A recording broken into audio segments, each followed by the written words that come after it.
So who was on the episode when he spoke about like the Deadpools and the Jokers? That was his outtake. Oh, Luke. Oh, yeah. Shout out to Luke. I've never experienced the Jokers, but yeah, all the Deadpools that I've seen, they move move crazy. weird. They invade your space. They like try and put like their finger like near your. I'm like, bro, really? I don't finger near your mouth and be like, bro, you're getting too comfy. They're trying to like, get some freaky shit off. I don't know What in the diddy is going on here? What in the diddy is going on here? Did a Joker costume as well? Yeah, he did. Yeah, see? There's a common It theme always, coming always on comes round.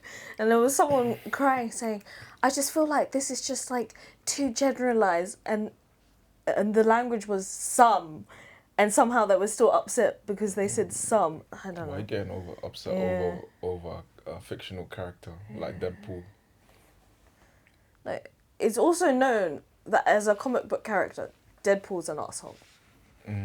Even in his own universe. Yeah, I feel like the arsehole characters are the ones that you can watch from the safety of your home, but you never want to actually be in the same room with them. Yeah. Like Sheldon from like Big Bang Theory, so annoying as hell. Yeah. But I never want to be friends with him. He's funny to watch, but I will never be friends with him. Like he'll be jarring. Yeah. 100%. I know they did like a Deadpool. Have you started, by the way? We kind of just talk. Oh and then shit! I was just like, I was checking my phone.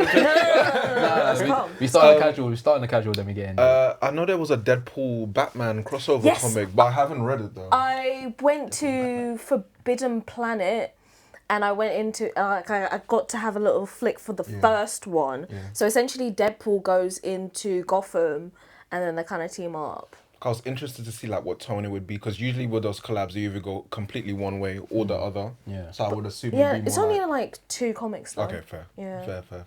Okay. Are they working together? Or is Batman trying to beat Deadpool? No, they're working together. And Deadpool behaving.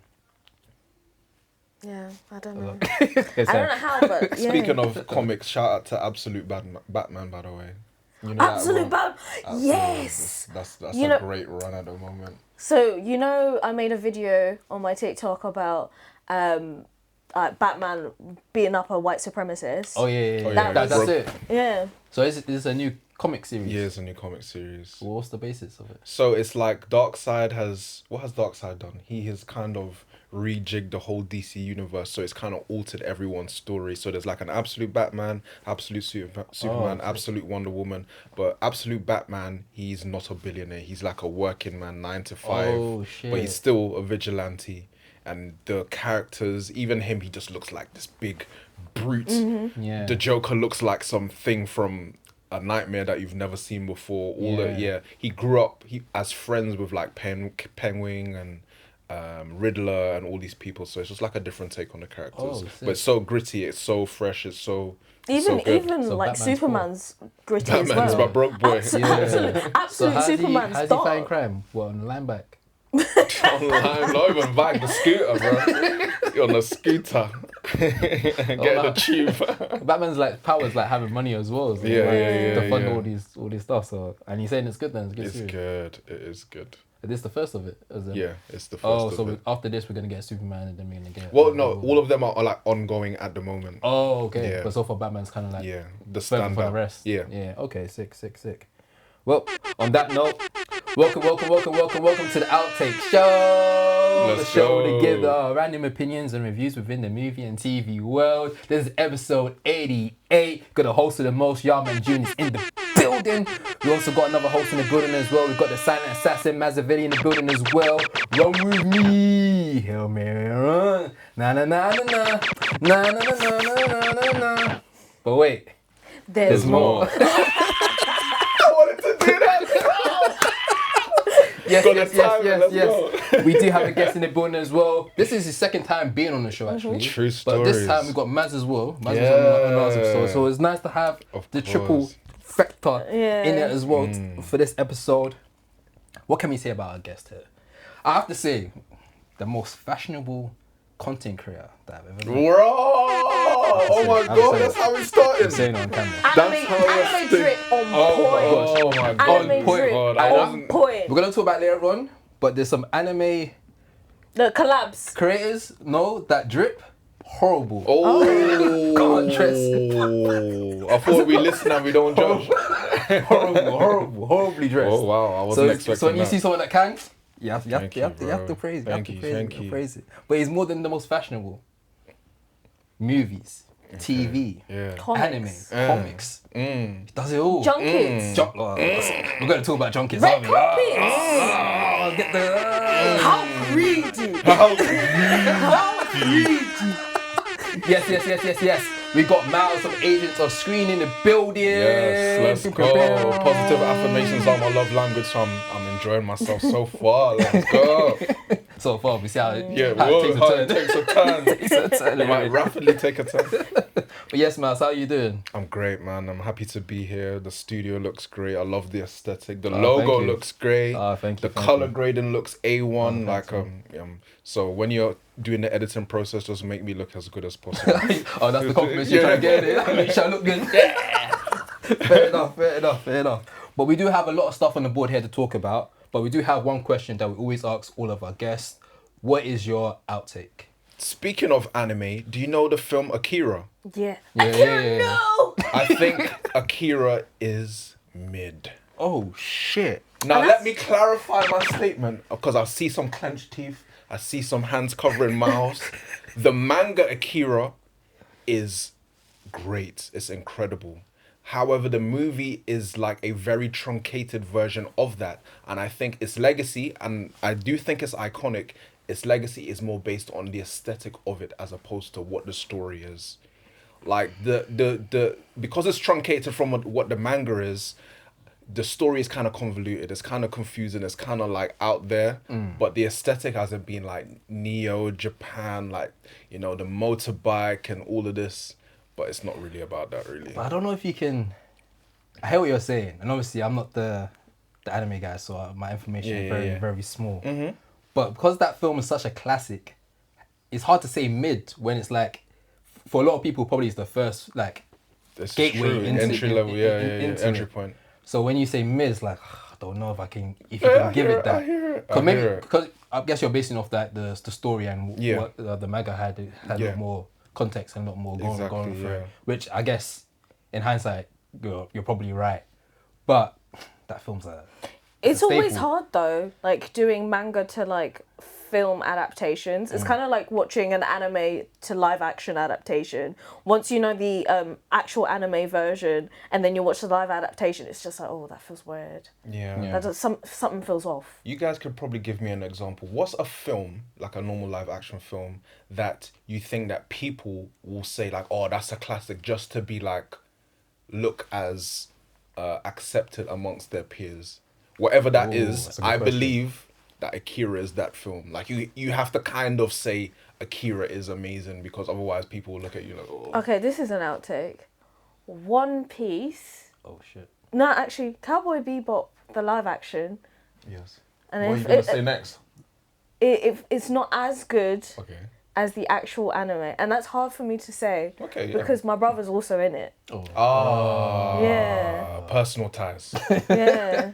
So it's hard for me to admit, but when you've got the anime version, it's so much better, and it's also like a lot of people like the live adaptation of One Piece, but the animated version and the manga versions are better.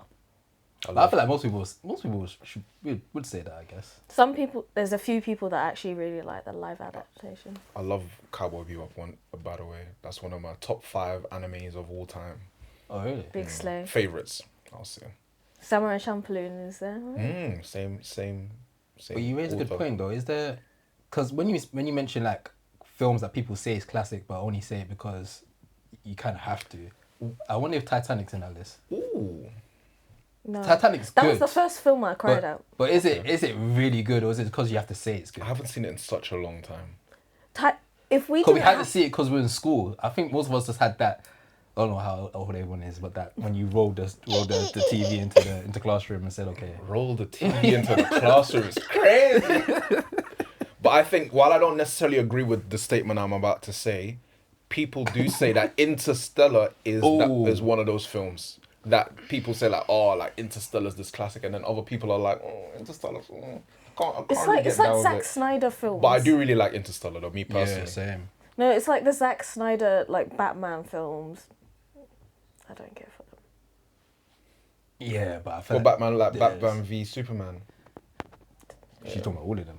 Anything that's kind of touched. I do like the Ben Affleck Batman though. It gave us probably the best Fight scene Batman. Yeah, Batman scene of all time. That Yeah, warehouse scene. A warehouse scene. peak. That was peak Batman fighting skills. Yeah. They definitely died though.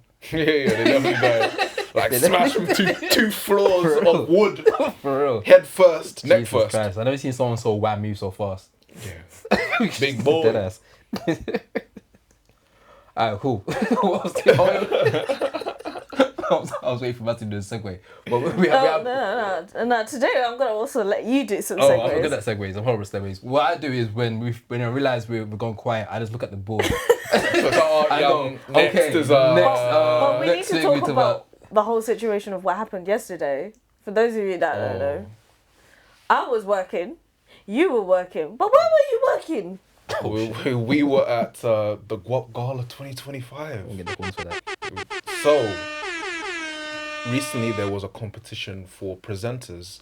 If you would like to be a presenter for Guap Gala 25, you can enter like a 1-minute application of like, you know, a video of yourself telling you what you do, why you should be selected, and I was one of the 4 people that got selected. Oh, sick. Congratulations, So- man.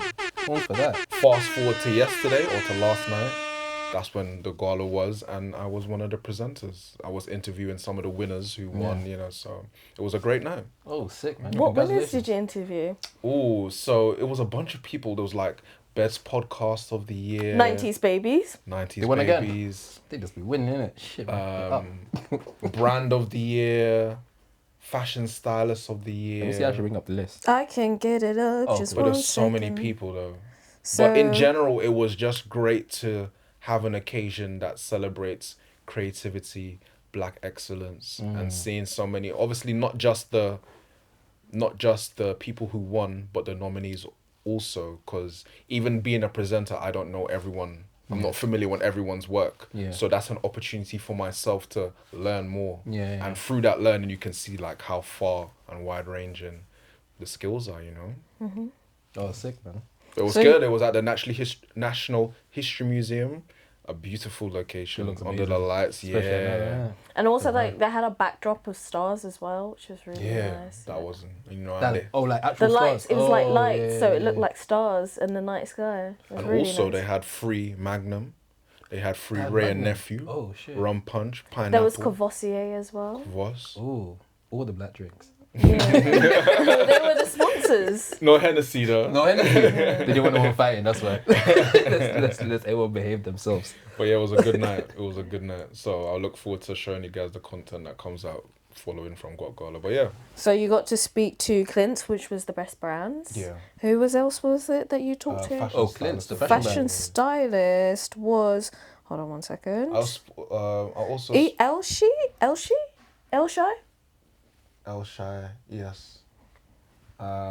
Dancer of the Year, which I think was Zoe Baptiste. Mhm. There was a few other people as well. But yeah, we've put a few names there, so you have to go and watch. Yeah, it's coming out soon. Whenever they get round to editing it. Yeah. Fair. We do have the shout out friend on the show, Josh. Yeah. He won for new actor as Actor. well. Thank you You're for sick. everyone that did vote for Josh. Yeah.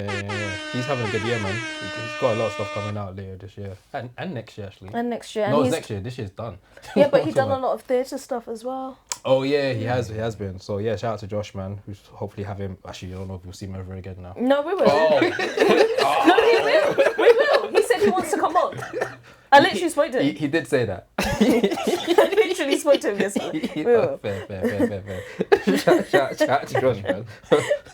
How do you find presenting? Because it seemed like because outside of the Web Gala, you've been doing obviously London Film Festival as well. Yeah. You do like you a even lot did of press Comic-Con. junkets. I did Comic Con too. Oh shit, yeah. doing back to back. So yeah, it's good. It's it can be a bit nerve-wracking having to, because a underrated skill for people, or I find underrated, is to be able to talk without making any errors. Oh, okay. Especially when it's live and you can't really afford to make any mistakes. That's can be quite challenging at times. But once you get into the flow of it, once you don't overthink it, it's good. But I do enjoy it. You get to connect with people. You get to see a different side of the industry, and yeah, I just find it fun. Nice. Who would you say is the best like clique of people you like to talk to? Ooh, the thing is, it's less of the type of person, but it's more the type of environment you get to speak to them in, because usually with junkets you have a very short time. You might have 5 minutes, you might have 3 questions. So if, say for example, we're having a general conversation, I will riff off what you replied to me, but because you have such little time, I'm not even really listening to what you're saying. I'm just thinking about the next question. exactly. Like, And that's kind of unfortunate. So obviously with the more work that I do, hopefully I get more time. But junkets tend to be better because you have more time to speak to them. Yeah. Who's your favorite person you've had a junket with? Oh, I would say Delroy Lindo, most definitely. Sinners. Yeah, man, like Delta Slim, yeah. Like Come on, South East London. Lewisham, right? Yeah. Yeah, of course. Yeah. So that was probably my favorite one. We got to speak to him. He was very warm. He took, and that was to my point. We only had a certain amount of time, but because of the questions I asked him, because he enjoyed the questions so much, he just kept going. That must be a good feeling when you interview someone and their agent says, "Oh, we can." So no, give him 2 more minutes. You could see the person in the back be like, "Yeah, wrap it up, wrap it You must up." be like, "Yeah, I'm killing this shit. I'm actually killing Wrap this it shit." up, yeah. 2 minutes left, 1 minute left. No. Okay, so last one. Dream junket for 2026. Ooh. This is a manifestation thing right here. Ooh. I'm trying to think what's coming out in 2026. Got Odyssey. Odyssey. I'm trying to think who I'd speak to most. However, aside from that, I would really like to speak to Denzel Washington because I know even though he has got like quite a few films coming out, he's not got that many left. So that many cycles left, and as an actor of his stature, you don't know how many press junkets he's gonna do, because he might be like, I don't really need to do that. Why should I? So if I get the opportunity to speak to Denzel Washington before he calls time on his career, that would be amazing. I feel like if it's true about the rumors of him being in the next Black Panther, I feel like he'll definitely do like a huge round of making sure he's speaking to, especially like black creatives as well. Because it seems like he already does the effort anyway. But I feel like with a film like that, he will want to make sure he's talking to the right people. Yeah. Going through with that, if that film actually comes about, because I don't think Ryan Coogler was happy that he baited that out. But who would your dream junket be? So there's a new film called I Love Booster. Okay. Oh yeah. It's Boots Riley. Yeah. Boots Riley. Why did I say Bootsy Collins? So that cast is phenomenal. We've got Will Porter, we've got Naomi Aki, we've got Keke Palmer. Oh, you lot talk bare. Talk about, you got 3 minutes to talk, and Keke Palmer and you talking together. Exactly. Bruh. I feel sorry for the sound person. I've made a new best friend. The sound person's gone crazy. That's it. Until you start talking about her TV show. I was literally about to say that with that southern fried rice. When you start mentioning that, things go south. When I saw that trailer and the premise, I was like, "What?" I never saw the trailer. You know, oh, yes, it looks bad. The trailer was the point where that already caused the backlash. Yeah. Oh. Because people were like, "What is this?" Yeah. I can't really understand why I'm watching, and I can't understand why you would want to make this. It's so odd to watch. Yeah. And I quite like Keke Palmer as well. So. Have you seen the film Fake the Funk? No, I have not.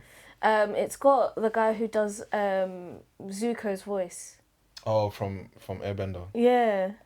No, I haven't seen that yet. So like it was a real thing, and it had the girl who played Ashley in Fresh Prince of Bel-Air, and it was kind of like a similar premise, but it wasn't in the HBU. Oh. And so it had a bit more taste to it versus like with the current environment. So for those of you who don't know, HBUs are historically black college universities, which were based as an institution during the Jim Crow era, where it was hard for African Americans to actually go into uni and have higher education. So they were built so they could have those spaces. And it definitely shaped generations of black American minds. Mm-hmm.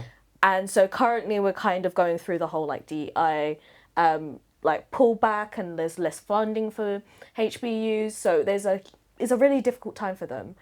And to then have this narrative that kind of stereotypes both Americans, but HBU college life, it's not, it just rubs people the wrong way. So that's why it's got so much backlash. Yeah.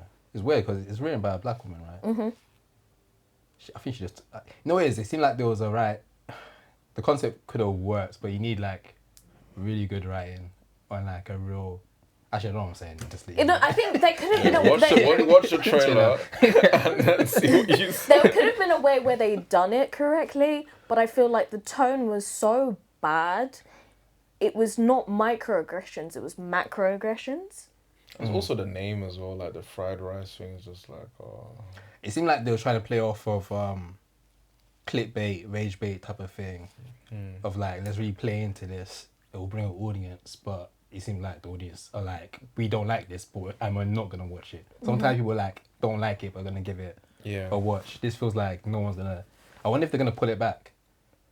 I mean, they've already. It's too far. They've already made it. It's too far. They like. I'm pretty sure they've dropped a few episodes already. Oh, for real? Yeah. Oh, okay. Well, It can't be worse than when the. you see Kiki Palmer, you can ask her about him and see what to go on.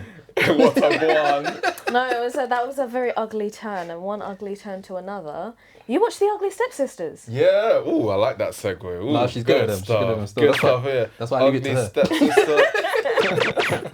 Ugly Stepsister is one of my favorite watches this year. It's a horror film. It was on Shudder. Have you guys seen it? Yeah. How did you find it? You know what? Yeah, I really enjoyed it. I was actually surprised that I was gonna enjoy it. I was the one that was excited. Yeah, Shudder doesn't really have like the best. That's true. The best There's horror some other films. Shudder ones that I've seen. I'm like, oh. Yeah, very questionable. But I kind of watched this like not knowing what's gonna happen. Me too. So I was kind of blown away. Like, oh wait, this is Cinderella, but it flipped it. I was like, oh, this is really creative. And I mean, it was more like of a take of the original Grimm's brother type of sense. like. Yeah. Oh, okay. So like, because like the original Cinderella story is just horrific. Most of these fairy tales are like gruesome, aren't they? Even really, like Hansel really and Gretel and all of that stuff. Yeah. So like it was just like, I saw a lot of people say it's like Cinderella meets The Substance, and I was like, yeah. Oh, yeah, it is. Yeah. But it was good though. It was good. I think it's one of those sleeper films of this year that people didn't really know about, like a hidden gem in a way. Because I feel like it's definitely a great film, but not people knew about it. I think when you come from platforms like Shudder, you might have like a certain like, I don't know if Shudder has that what I'm trying to say, like reputation of like people like going, okay, a Shudder film, let's go chase that and go check it out. There is another one that we're gonna be talking about that had that kind of same notoriety. Yeah. We're talking about Shelby Oaks. Yeah, we are talking about Shelby Oh, Oaks. we're talking about Shelby Oaks. So Shelby Oaks is a director debut from Chris Stuckman. Yeah. If you don't know who Chris Stuckman is, he's a movie reviewer, journalist. Click right here to get Stuckmanized. Yeah, literally. It's so funny because I think I said it in the past episodes before, but like Chris Stuckman is someone that kind of inspired the whole concept of like Outtake. Like watching his reviews when I was younger. Yeah, he's been doing it for years. I used to always watch his reviews. Decade plus, innit? And I was just like, okay, this white man's just talking about movies. You know what? I would love to see a black person do that. And then I was like, oh, I like movies. Let me talk about movies. So I kind of like sprung that. So I was super excited about the fact he's doing his film. Obviously, he broke records because he did a crowdfunding, and he kind of crashed the sites. He made more than he wanted to make for the film, and then Neon, of course, attached himself to it and gave him even more money to finish the film. And now it's out. I went to the screening to go watch it, and what what I'll say is, I enjoyed the concept of it in terms of like it felt like it was gonna be a new way to tell horror films, meaning like it really started off as a documentary style of storytelling, which I thought was cool. It was like found footage.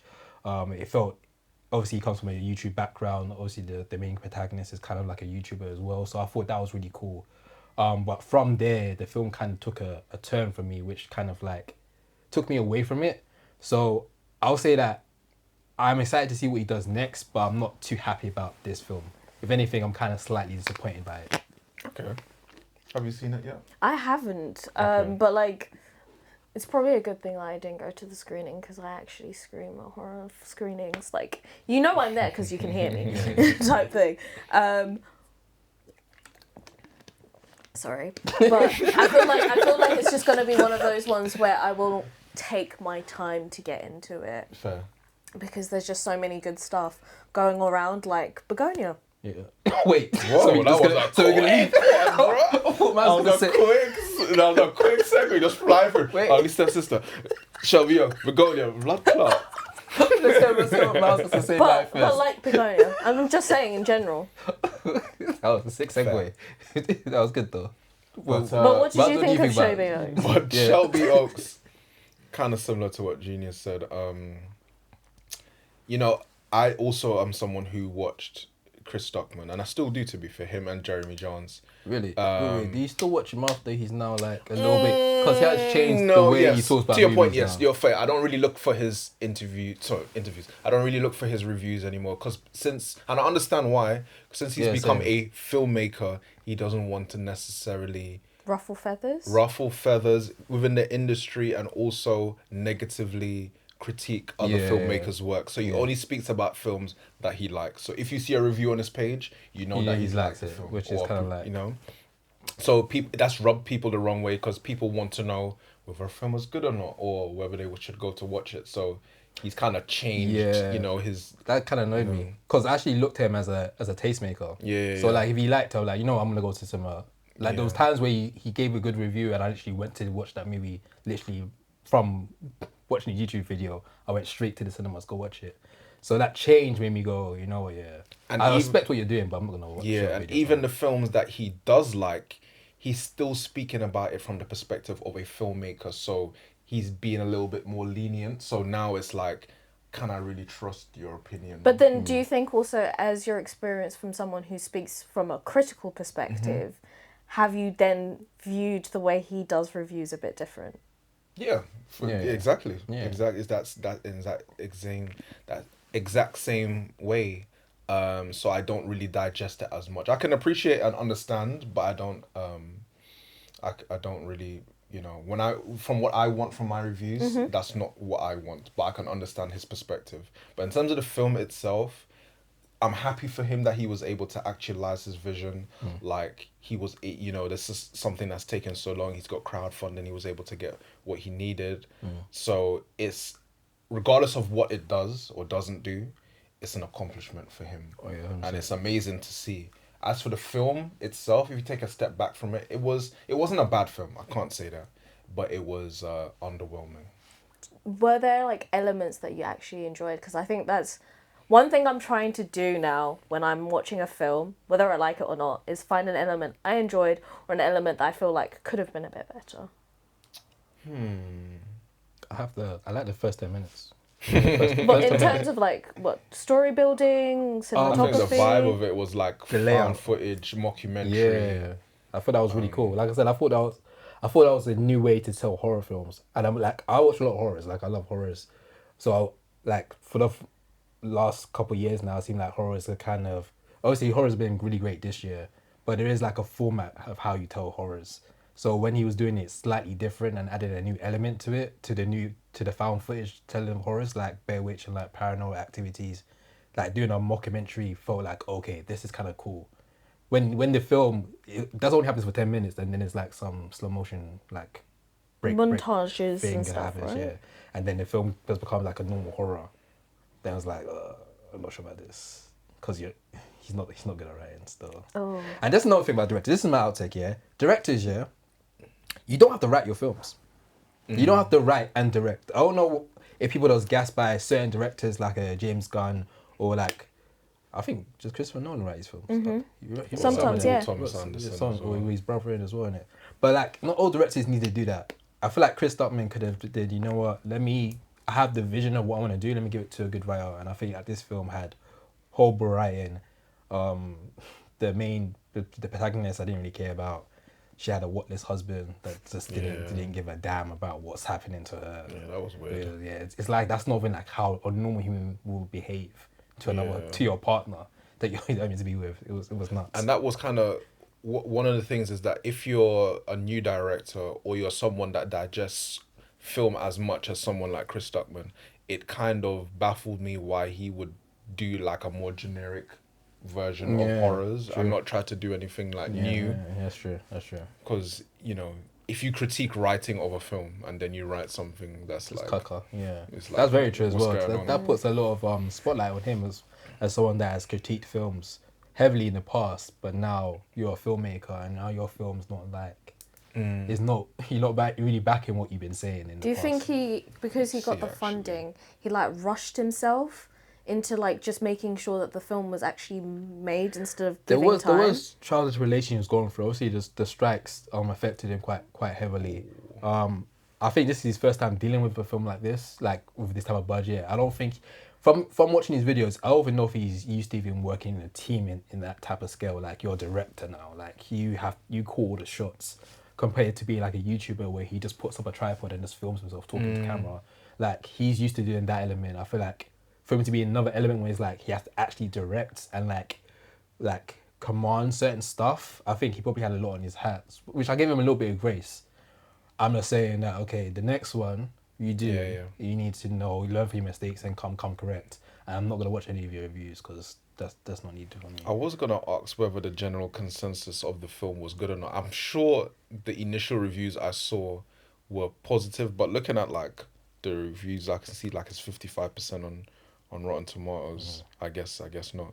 Yeah, But yeah, it's a fair first effort. yeah, man. Yeah, It's a fair first effort. Yeah, man. but Well- maybe he takes some time to like give a breather before making the next project. Stop laughing! I can always feel the transition. Damn it! No, do it. However, finally on Shelby Oaks, the budget according to Wikipedia is 1.5 million or 1 to 1.4 million, and the box office so far he is made that. 5 million. Oh, he So made he's that. made Not it. too That's a bad, success. yeah. That's a success. That's success right You've there. almost you've more than quadrupled your budget. So Yeah, Neon's happy. Everyone seems to be happy. Yeah. I'll see if he gets another deal from them again to do another project. So I messed up your segue. No, it's okay. I messed that up as well too. It's all good because I shooted too early. Yeah. So we're gonna be talking about Bugonia because I'm actually really excited. I was waiting to talk about this for a while because we Yeah. never got to have an episode about this. No, we ain't getting a chance to For talk real? about I this. thought you no. might have you guys done and dusted already. No. It's been out for a week or two now, right? Yeah. It's still quite fresh, I guess. What's the name of the director again? Because I know I'm gonna mess up. Yorgos. Yorgos Lanthimos. Yeah. Yorgos is back again once again with his star talent Emma Stone. His muse. His baby mums.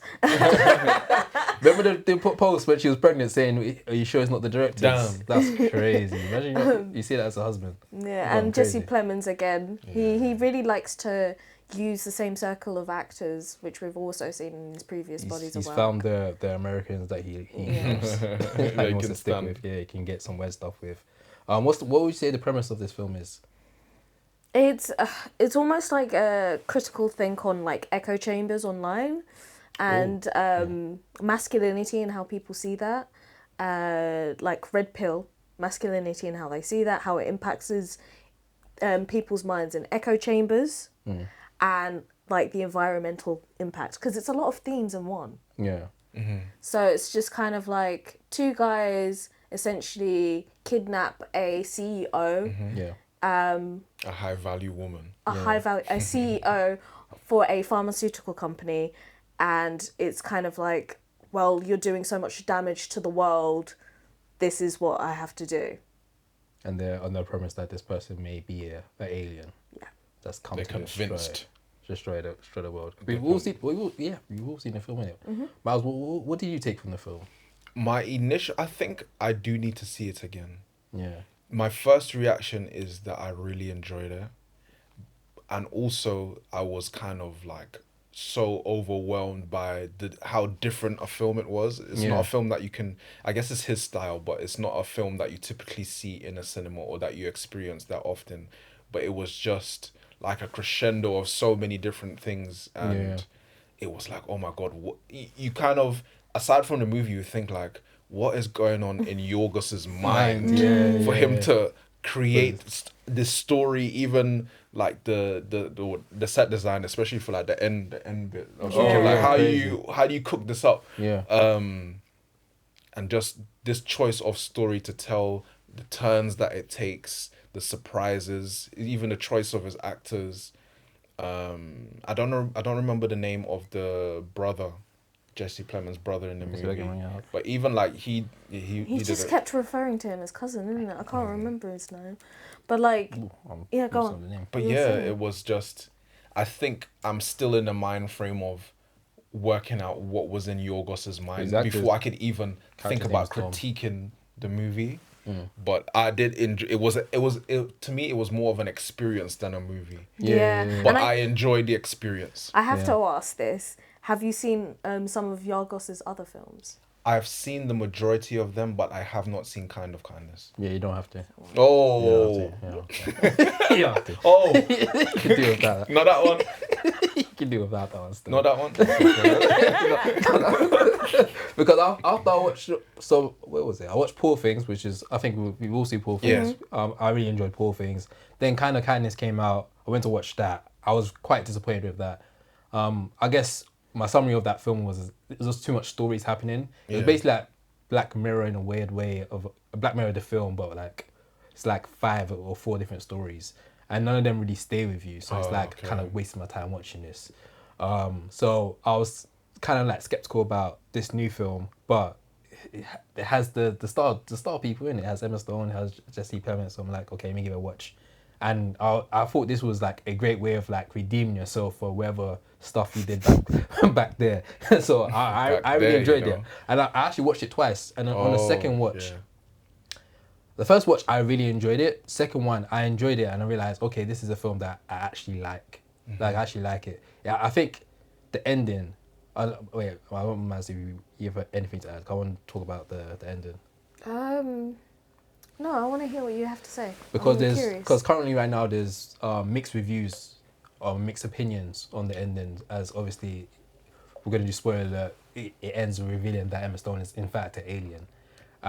But then we have like, from the reveal, we get a good probably like 10, 15 minutes of her like basically destroying the whole planet. I think right now what I've seen on socials is people kind of like becoming like directors or editors being like, oh, it should have ended with her just like revealing she's an alien, then go straight to credits, instead of like really pushing the narrative like she's an alien.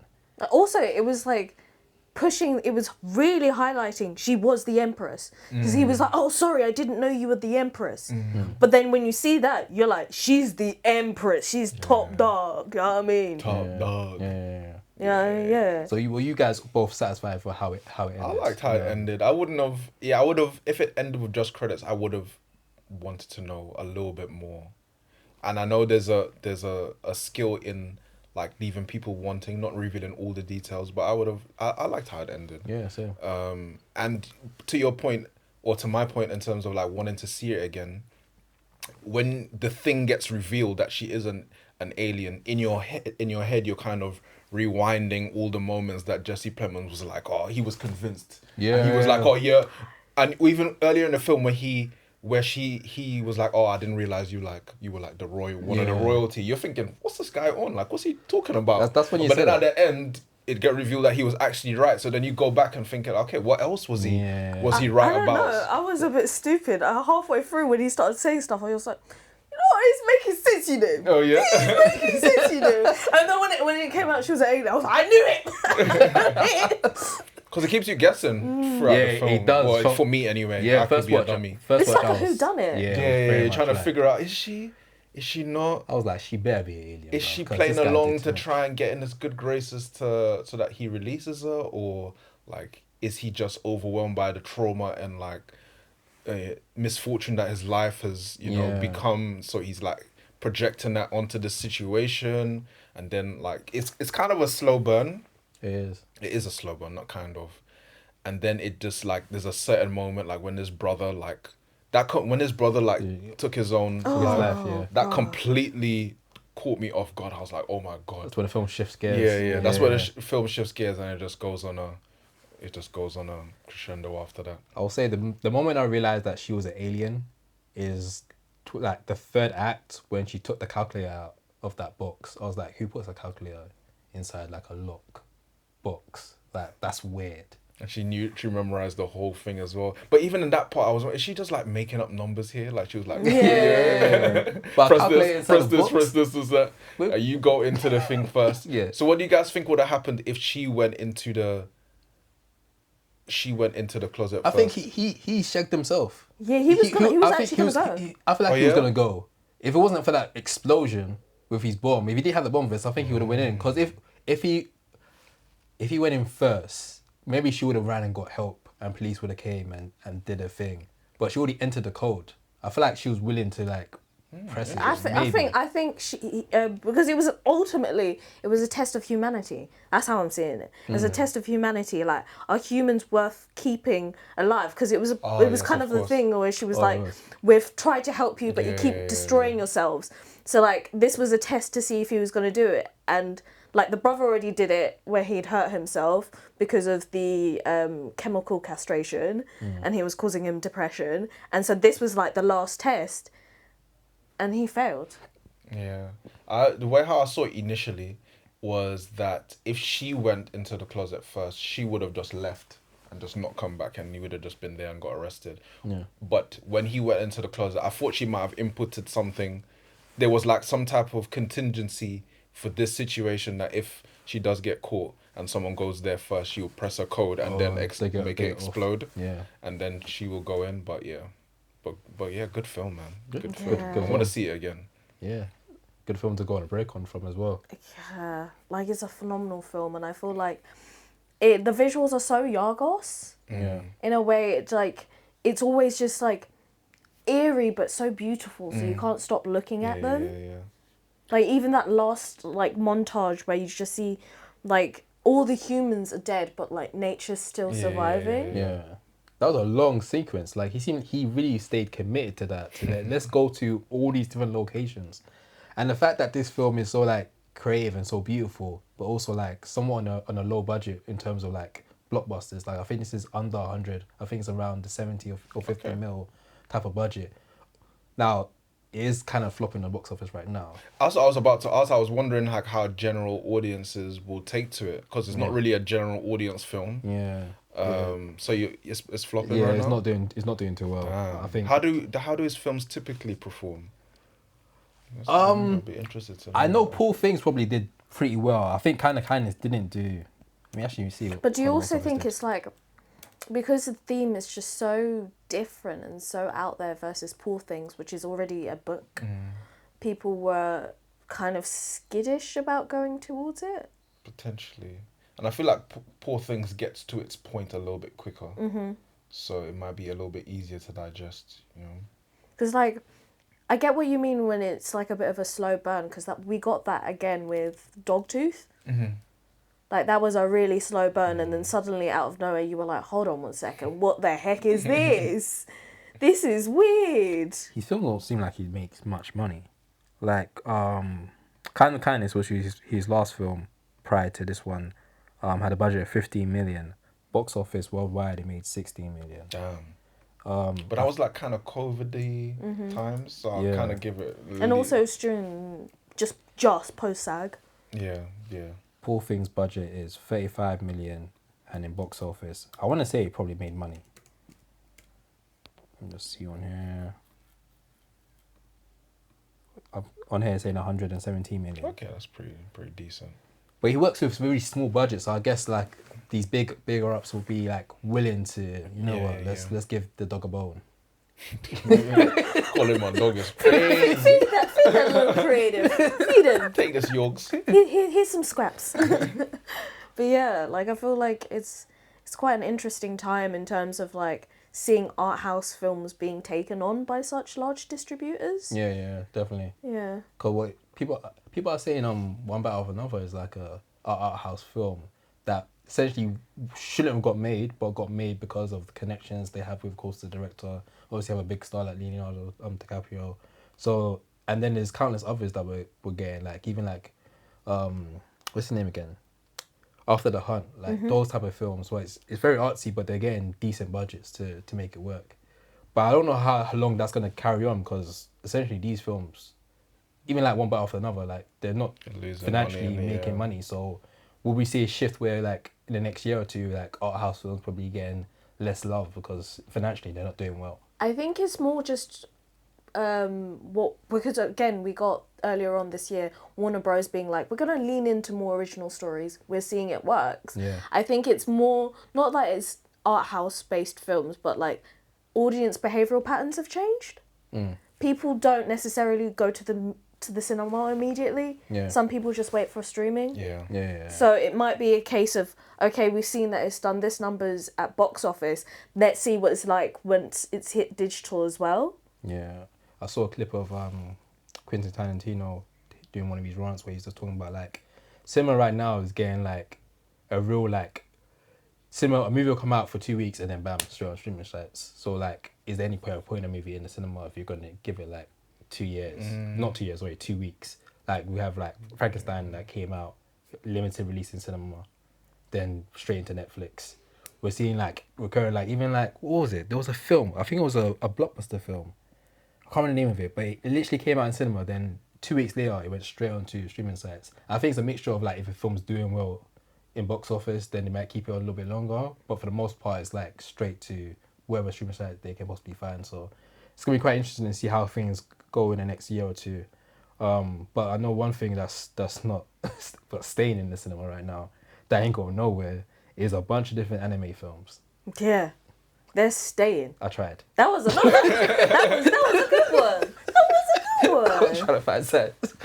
Read a block someone. Because like they're eating up. I mean, I know that a lot of people are gonna know. say this is sacrilegious that I'm saying this. K-pop Demon Hunters. That did really well. And I love that film, by the way. Is it safe to call that anime?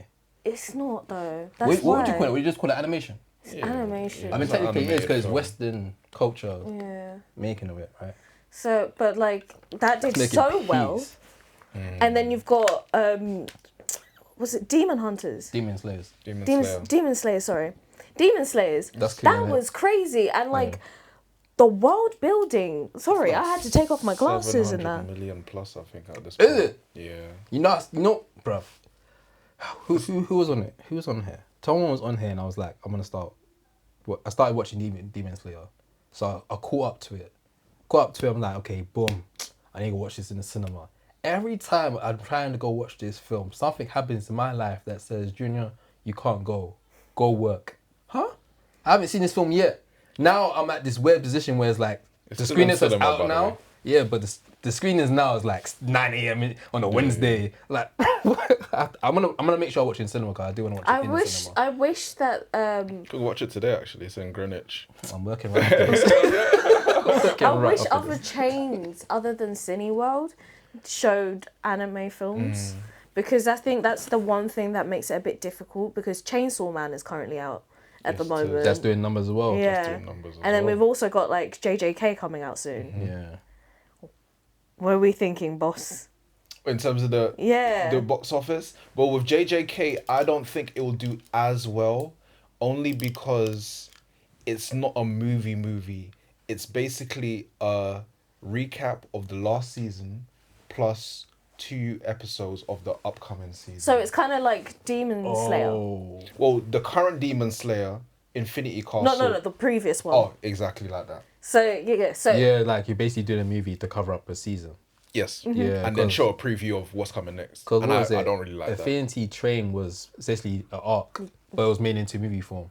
Yeah, Infinity Castle was an arc in movie form, yes, that we've never seen before. For Yeah. JJ. Oh, So- really? It's the first time that's happened like It's the that. first time, because Demon Slayer, they had, the last season was called the training... Yeah, the training camp. arc, This yeah? one you was Yeah. the trainer. So- yeah. From that point onwards, there are no Demon Slayer episodes that are going to be released again. Yeah, it's just a movie. It's innit? just a trilogy of movies and then it's done forever. So Oh! this is Shit. the first of the trilogy. So we have 2 more Demon Slayer movies coming and then it's finished. How do you feel about someone that's like watched anime to see this shift of how we're now consuming it now? It's great. It's great. Like to have an anime film in cinema, when I was growing up, was unheard of. Yeah. But to see it do these numbers and have it Yeah, it's beat doing the likes crazy. of like Mission Impossible and Yeah, F1 yeah, and it's doing all the crazy. Marvel films and all the DC films is just like insane, and we're just getting more and more. So, but I just hope we don't learn the wrong lessons. Yeah, and from- but also like it's not just a situation where they're pushing out films; they're pushing high quality films. Yeah. That like one of the big things that people said about Demon Slayer was that like the architecture used in the Infinity Castle castle is itself. so like dense. The architects are like, this is amazing. That's what I can't wait to watch. And to put it into a digital form, Yeah. that's crazy. Have you seen? Are you familiar with the Chainsaw Man anime? Yeah. I'm looking forward to the Chainsaw. That Chainsaw one, Man in the movie. I enjoyed that one more than I did Demon Slayer. Oh. I've The been movie. hearing a lot of people say that. The movie. My friend of the show, Mac, think it he was works saying better that as a movie. obviously Demon Slayer. To be honest with you, yeah, I like Demon Slayer, but it's not really good at anime in terms of like it has a certain format for each like arc. Yeah. Fight demon's about to die. When I was a human, I used to. then he dies. Yeah, Like, bro, I don't yeah, care. I don't yeah. care. And then there's some sad music Yeah, for a little yeah, bit. Yeah, then man goes train. Then he died. He almost died fighting the demon, so he has to rest for like 2 months, and then wakes up, and then then he's like, I'm training again to get stronger. Yeah. Musical. and that's the format of it. Now, I forgot what I was gonna say. I was gonna say is people were saying, my friend Mac, friend of the show, he was saying with Demon Slayer, there wasn't much of a story for it to be on like in the cinema, opposed to like the movie doesn't really drive the story as much as like a Chainsaw Man, because he was saying that you kind of already know what's gonna happen in Demon Slayer. Yeah. But in Chainsaw Man, you're kind of like, you don't know where the story's gonna shift, so it's like he feels more obliged to go make sure he watches it in the cinema. Yeah. I think the Demon Slayer movie exists because they know how much of a market there is for it, as opposed to this story requires a movie. So it's more driven by the money penny. the penny as opposed to Mm. like it making sense. But So it's like penny over passion type thing. yeah, basically. But it's still a good watch. Yeah, Though. Chainsaw Man, the animation style of it is beautiful. Like I didn't know when I first started watching it. This was like a few years ago. I think when it first came out, I was blown away by how beautiful it looked. Like you lot probably spending money on making it look this clean. Yeah, they need to pay their artists more though. Oh yeah, Yeah, I've been hearing yeah, horror they do. stories about It's how like they do it. 12 Years a Slave. I heard horror stories about. Oh shit! I still haven't watched that, by the way. I've heard horror stories about. You ever see 12 Years a Slave? No, I watched. I put it on 5 minutes, and then I saw what was happening. I was like, nope. You know. I'm not. You know what? I'm not mad at that. Yeah. I mean, I Nope. think I watched it Too happy for this around right now. uni times. And I was like, why is everyone gassed about this film where it's like man's Yeah, getting well, not Oscar and battered? all of that. Yeah, Like, yeah, I'm not watching but that. that's a conversation for another day. I was gonna say about JJK. Yeah, I was gonna say about JJK. I heard horror stories about like anime. What do you call them? Are they animators? Animators, Yeah. Animators like literally finishing off on the day it's being released, Yeah. and like obviously on Crunchyroll it's being like delayed because they're still finishing it. Yeah. Like imagine how much hours and time they have to put into like making this. I And remember like, someone posted like the schedule of like an artist, like a mangaka or anime artist, and it's just the schedule is insane. yeah. It's insane. It just looks like what she said, 12 Years a Slave. It's just like round the clock. You're not getting any sleep. You see the deadlines. It's just like impossible. But I feel like they also have like a culture of like this weird working culture where like no That's one wants true, to leave, Japanese, no one wants to leave the Yeah, office yeah, because it seems like they're being weak That's a or. huge Oh, but it's slacking. almost like encouraged that you like will go out with your colleagues and then you just sleep in the office. Yeah, there's a lot of That's what they do as well. You Mm. sleep in the office, you wake up, start drawing again. Jesus. You might even shower, but yeah. Jesus Christ. Yeah, this conversation took a lot. Yeah, no, but I think it's also like one of those things that like everyone kind of has known, but like Yeah, nobody's yeah. had the kahunas to actually have a conversation about. So that's why you really do have to appreciate the art form that is anime. Yeah. But aside from anime, even to like the Godzilla -1, the budget was 10 million, which is an amazing achievement. But it was also 10 million because they're not paying. Cheap labor. Yeah, Oh, the cheap shit. labor. But then we're also getting it with like Spider-Man Oh, yeah. Into the Spider-Verse, and that's like When we heard like it goes back to even like Marvel with the VFX artists, like there's definitely a huge underpay going on. It's weird because how do you fix that when it's like the standard is that in their brains, so it's like there's nothing you can really do unless there's like a union that can help prevent that. And I think that's why it's so important that like big unions like SAG are supporting these artists and kind of really encouraging them that like, look, we'll try and have your back as much as possible while you go through this, because I think, especially for us three, we've been in the creative industry for a while. It's very hard for you to actually know what it is to have a union or know that you have a what's union. commonplace, Yeah. Yeah, that's true. So I think it's just like really important to have these like institutions being able to kind of have your back and teach you about your rights. Yeah, I don't know how we ended up here. But yeah, let me bring it back around. I'll just say on Chainsaw Man. I think it wasn't until this movie that I really understood what the story was about. I think that's maybe just me, because beforehand it's kind of silly. Like the premise is he's got this like chainsaw demon, but he's motivated by his desire to beat. Yeah, basically. He wants to touch breast and he wants to do all these things. This is literally why Pat called it a Guna film. Exactly. And I was like, even going into the Chainsaw Man film, I didn't really have that much expectation. So I was thinking, the premise is kind of stupid. But through this film, I kind of really understood what the film is about, or what the premise of the story is about. So for me, it was Denji, who is the main character. His desire, he just wants to be loved, and he just wants to find a place to belong. And because his upbringing was so feral, he's willing to do like whatever it is to be accepted. And despite his willingness to be loved, like every time he has a chance to do so, he's either manipulated, or someone is trying to use him or trying to get his Chainsaw Man demon heart, but they don't really appreciate him for him. So I thought from that side, it's quite a quite deep, poignant story, but obviously, Guna stuff. It's got that lens over it as well. Because he was roasted in first season. He was roasted.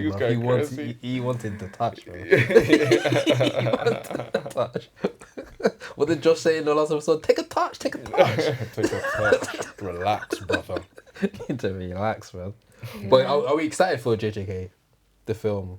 This new one, not me specifically, because like it's just a recap of what we've seen. It was a great. But I think it's good for like new audiences, because I'll be real. I am one of those people that like really leaned into it because one, Megan Thee Stallion, but also I've had other friends recommend it to me for ages. Oh, she a fan of it?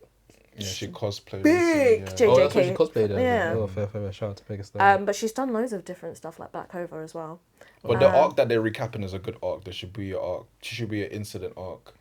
And also it's like a prelude to season 3, which is coming out in January. Have you seen the film already? What, this one? Yes. No.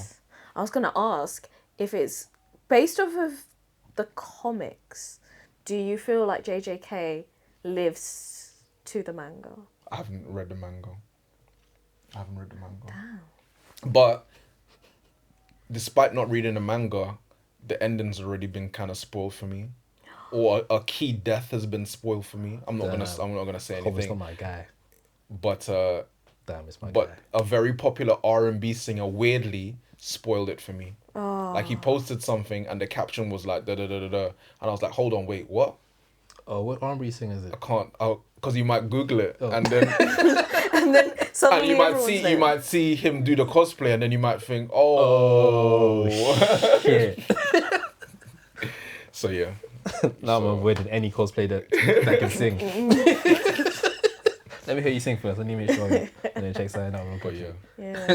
Lastly on here, we do have an interview with a vampire. Okay. Now, have you guys have both seen Interview with a Vampire? Because I've just started watching it, like the first two or three episodes. I started watching it. But we'd love to get your guys' take on it. Wait, can I ask one quick question? Yeah. Team Louis or Lestat? As in? Who you picking? Tim Lewis. Team Louis. Oh, Team Louis. Sorry, I was like, who's Tim Lewis? But that's a good question. There's teams in this show. Yeah. Ooh.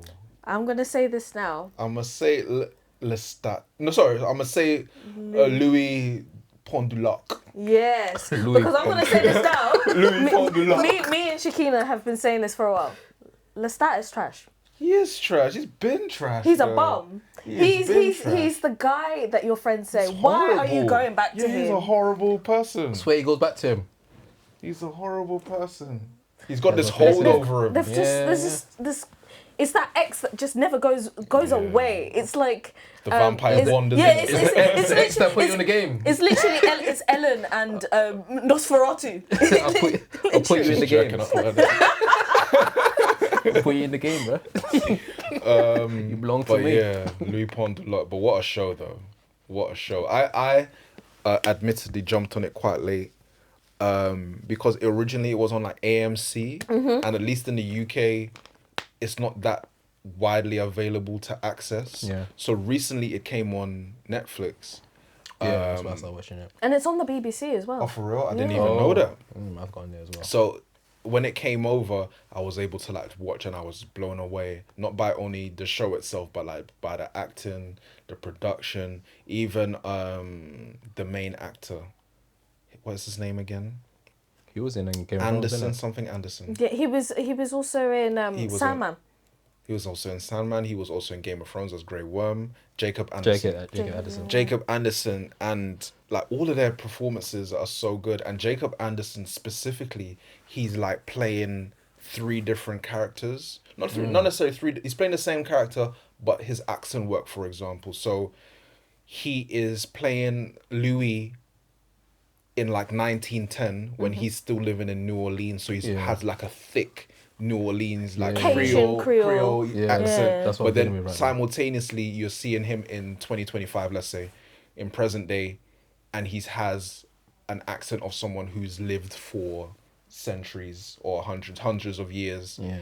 And his accent has changed so much. And also you have like midway between when he first became a vampire and present day, so then his accent's like a mid between like Yeah. It's almost like like changing. a melting pot of the two Yeah. accents from So different for him times. to do all of that is just Yeah. incredible, and that's just him. Like you have How much seasons of the show have we got so far? 2. Two. There's a third So one no, coming it'll soon. be, yeah. Oh, okay. And then also we're gonna get the stats on Yeah. the show as well. Yeah. There's a spin-off happening. So the third season, I think the third season It's more, is Lestat's show Lestat, technically. yeah. Oh, Yeah. I don't know who Lestat is. But The blonde one. The blonde one. Yeah. How The, far the, have you the one that made him into. Yeah. Yes, yeah. Oh, that's his name. Yeah, Lestat. Man, I watched two Tom episodes. Cruise. Not Tom Cruise, but Tom No, Cruise. but no, it's Tom Cruise's character in yeah. the film. We be. It's a So, film. you know, you ever seen Interview with the Vampire, the film? Oh no, I haven't seen it. Okay, that's a So good watch too. Kirsten So is Dunst. it actually based off of the film? It's It's based on the book. book. Based off the book. So Yeah, the yeah. film and the TV show based off the book. Yes. Okay. So it's Brad. So in the film, it's Brad Pitt and Tom Cruise. Yeah, okay, And the yeah. little girl is Kirsten Dunst. Mm-hmm. In this Oh. one, it's like What little girl? He hasn't got to that part yet. Okay. Has he got He a hasn't little got girl? to that. Is she a vampire? you'll see. Buffy the Vampire. Let's go. You'll see.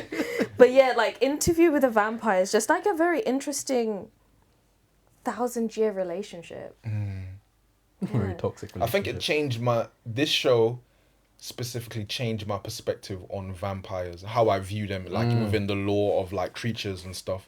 Like because of this show, I just see them as like so tragic and lonely. Like they're just alive that's what I for got from time. that's what I got from the first two and episodes. they're just trying to like fill their days with, you Yeah. know, and they just have this like tragic but you know thing that they have to like feast and stuff like, but they're Yeah. just like so lonely. Because what is it? Is it Lestat, the blonde guy? Yeah. Being vampire. He had a line that gave the same type of sentiment. Was like we're very powerful, but one of our cons is that we live so long. We're ultimately alone. We're lonely people, and I guess that made him have this desire for the protagonist so much to make them their partner because he needs someone. to be He with. didn't want to be lonely anymore. And I think that's like something that I don't know what, probably because I used to like love Twilight and vampires and stuff like that when I was a lot younger, was like the idea of like, imagine you grow old, you see the world, but like the people you love die, everything that you know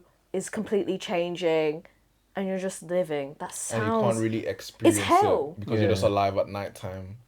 And even it's not as simple as I like you, I'm gonna turn you into a vampire.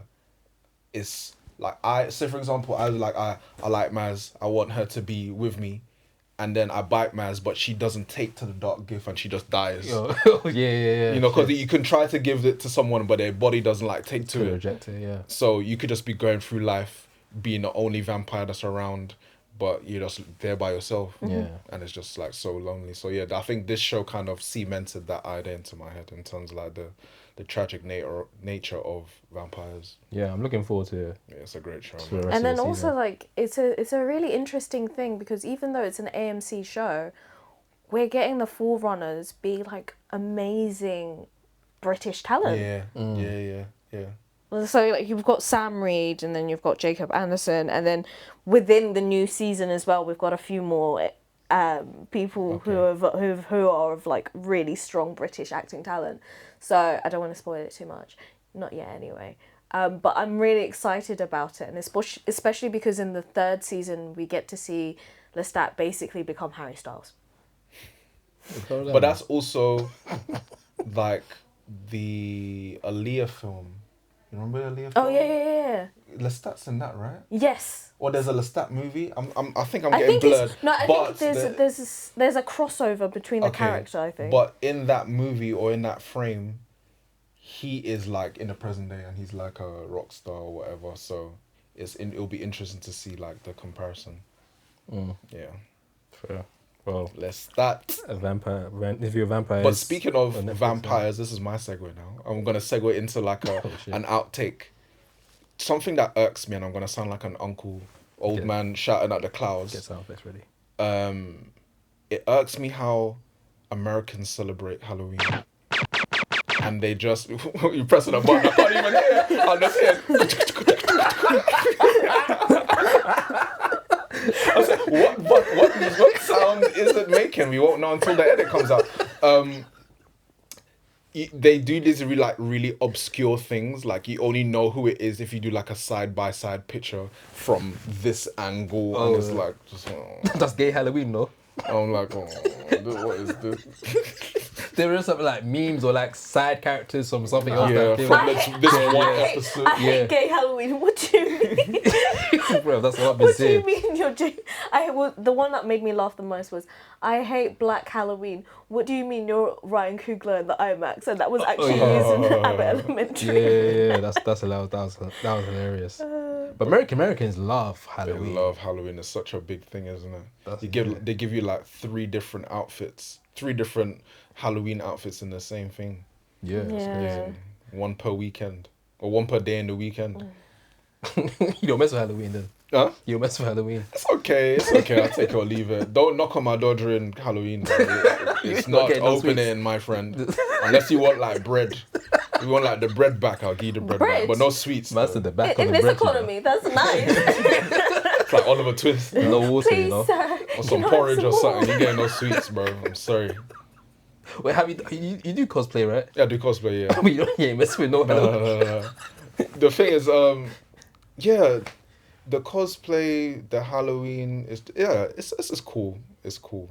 I think I think like this the year's the- dressing up part. That's Yeah. it. Like I don't care about anything else. If you were to dress up for Halloween, like if you had like no boundaries, what would be like your thing that you would like if someone could make a costume for you or do whatever?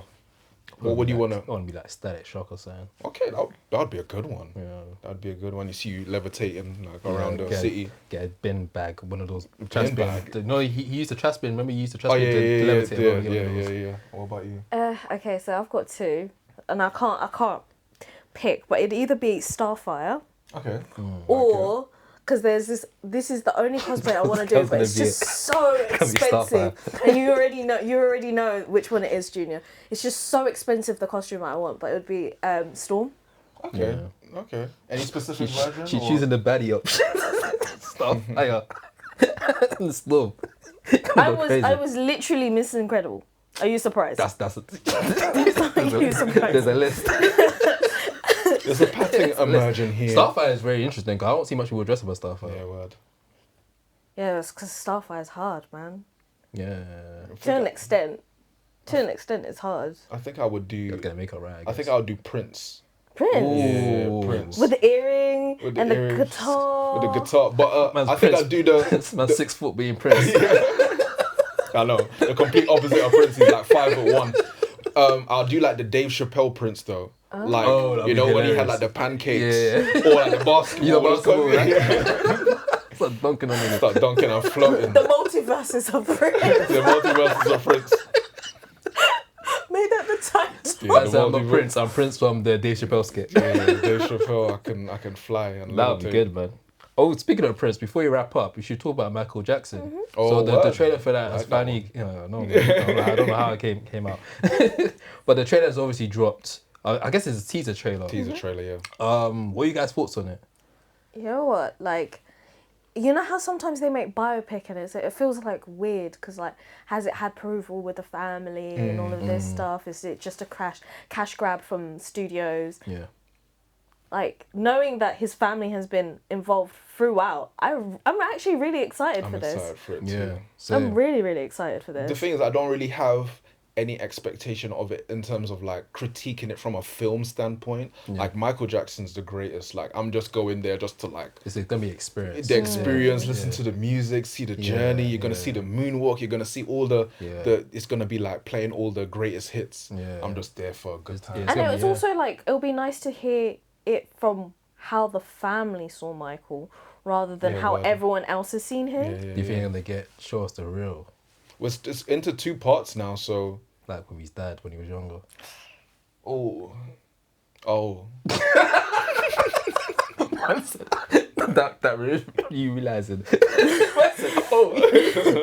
No, they'll definitely delve into it because that's a key part. That Jackson 5 stage was a key part in their lives, you know? Yeah. And it's kind of that discipline kind of made them into who they are, kind of formulated, you know. That being said, do you think we can just? I feel like with Michael Jackson, his story seems so big. It's like is one film enough? I feel like we need two. It's two parts. It's two Okay. parts, it's two Oh, that's parts. cold. Yeah. That's cold. They might have been able to stretch it to 3, to be Yeah, honest. what do you think? You know what? I'll do it. What do you I think? will do it. Do what? I would sit for all 3. Oh, I'd be like, yeah. that'll be experience. Because there's so much. What's the dig cost into, point yeah. for one? Where do you Ooh, cut the story? That's a good question.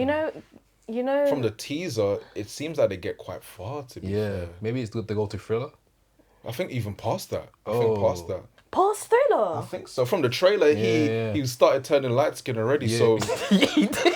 he did. The nose was shaped. That Respectfully. look. That nose. I don't know who did that, but that's so disrespectful. They put bare layers on that. CGI heavy, yeah. They put bare layers. So they spent 10 million on the nose alone. That's crazy. I saw people commenting on Myles Teller how he looks in the film because he's meant to play like Michael Jackson's attorney. Oh, yeah. I don't know if that's meant to be like a significant role. I don't know much about Michael Jackson's history, so I don't know why. Yeah, you do.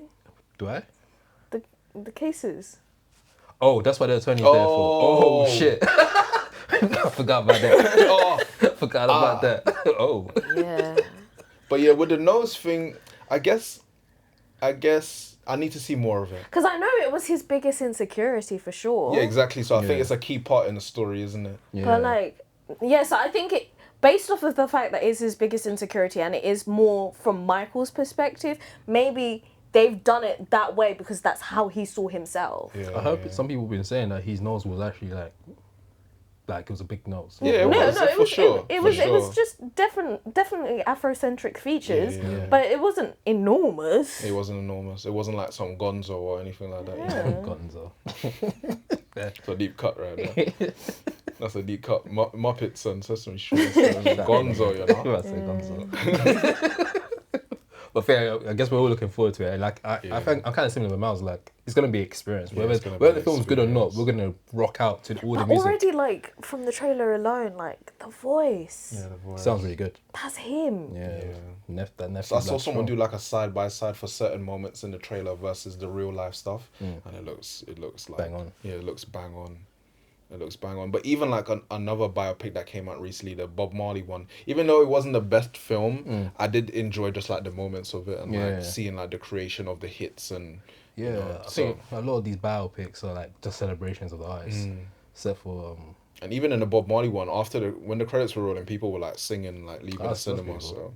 So you know, it's gonna the Michael Jackson one. It'll be interesting to see what the box office does because it should bank crazy. No. Schmidt, please. It making should bank You know, there's crazy. fans that used to pass out during the concerts. People are saying they're gonna pass out in the cinema. Make money. Michael Jackson is gonna be back in the charts. Oh yeah, Like, 100%. For sure. The estate, the Michael Jackson estate is gonna make peace. For sure. But I did also think like those fans, they might have aged where maybe maybe some of them are not around anymore, or I don't know. They can't be that old. But a lot of them probably passed it down to the Yeah. to their kids. Yeah, but then also We not a hope lot so. of them were that old. Yeah. Because some of the fans that he had that were like doing that kind of stuff were kids. Yeah. So like they're in their adulthood. Yeah. Yeah, man. If we're gonna get like a 4 Beatles film, this Michael Jackson film is gonna get a huge audience. Do you reckon more than 1 billion? A Billy. I think it'll be close. I want to say 700. Should make more, I hope. Obviously, it's down Do to you the quality of the reckon- film. but But yeah. I think the thing is, this is going to be one of those films where it's not just what it gets at the box office, but what it does in terms of like sales of records. Yeah. So like it'll be an increase of If you add definitely that, then vinyls. it'll definitely hit 1 billion. If I'm just going off the film, I think it'll hit Yeah, they can minimum market 700. crazy. 'Cause I I can't even see under saw 100. 700. market Michael Jackson in the theater. What's the Michael Jackson Live? Oh yeah, It's incredible. that did man. well. I don't know how it does. It does well because it's been going on for like Yeah. a few years or I heard whatever. it was But really good. it's an I think incredible Kane show, put on the man. show. He went to go see it as well. He said it was It's an really good. incredible show. So if people are selling out to see like a bootleg Michael Jackson, They don't see they're gonna see the real one, you know. the real one. The real one. But yeah. Because that's coming to an end in February in the West End. Oh really? Yeah. Peace out. In time for the film. You know what I mean? Yeah. We need to go free, man. Well, we're coming to the end of the show. Yeah. Didn't know how else to. Yeah. Well, the end phase. he said Michael Jackson's gone. Now you have to go to. No, but man, it's always a pleasure to have you on the show, Thanks man. for having me. Man. It's been a minute since we had you last. The gap between when we first had you and we had you now, So much has changed since then, man. yeah, for real, man. The bed's gone like 3 inches longer. It's giving like euphoria. Yeah. What Or it like is. Stranger Things. 11 is now 21. 21. For real. But thank you for coming down. Thank you for joining us on this episode. This is episode 88 of the Outtake Show. We've got the host of most, Young Man Jr. in the building.